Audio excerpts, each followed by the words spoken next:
नमस्कार। हम आपको एक कथा सुनाते हैं। अर्धनारीश्वर।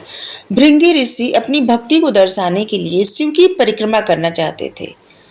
शक्ति माँ उन्हें कहते हुए रोक दी कि परिक्रमा अगर करनी है तो हम दोनों की करो, क्योंकि हम दोनों एक दूसरे के बिना अधूरे हैं।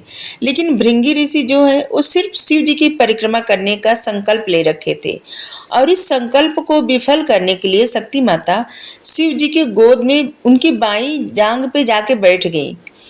भृंगी ने अपनी परिक्रमा पूरी करने के लिए मधुमक्खी का रूप लेके उनके बीच से उड़कर निकलने की कोशिश करने लगी। तब पार्वती माँ अपनी देह को शिव जी के शरीर में मिला लिया और वो अर्धनारीश्वर बन गए, शिव का बायां पक्ष और पार्वती माता का दायां पक्ष। तब से शिव जी को अर्धनारीश्वर भी कहते हैं। तब भृंगी ऋषि एक कीड़े का रूप धारण करके दोनों के बीच में से छेद करके शिव जी की परिक्रमा करने लगे। भृंगी ऋषि के ऐसी हठ को देखकर गौरी माता चिढ़ गई, एकदम गुस्सा हो गई और बोली कि अगर तुम उन्हीं के बारे में सोचते हो, उन्हीं की परिक्रमा करना चाहते हो, तो तुम्हारे अंदर से, तुम्हारे शरीर से वो सब कुछ नष्ट हो जाए जो एक स्त्री से मिलता है, जो तुम्हारी माता से मिला है। और जैसे ही पार्वती माता ऐसा बोली, वैसे ही भृंगी ऋषि हड्डियों का ढांचा बन के रह गए। उनके शरीर का सारा मांस, रक्त, सब कुछ खत्म हो गया और वो धरती पर गिर पड़े। खड़े होने योग्य भी नहीं बचे थे। शिव जी को उन पर बहुत दया आ गई और उन्होंने भृंगी ऋषि को एक तीसरी टांग दे दी, एक और पैर दे दिए, जिससे वो तिपाई बना के सीधे खड़े हो सके।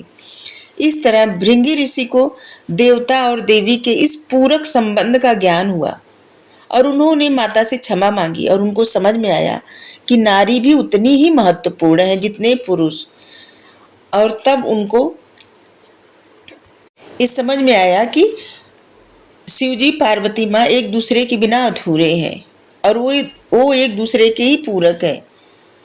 पुरुष और स्त्री को ये प्रतीक योजना निसंदेह लिंग भेद की राजनीति में फंसी हुई है, जिसमें पुरुष कारण और चेतना है, स्त्री पदार्थ और प्रत्यक्ष रूप है।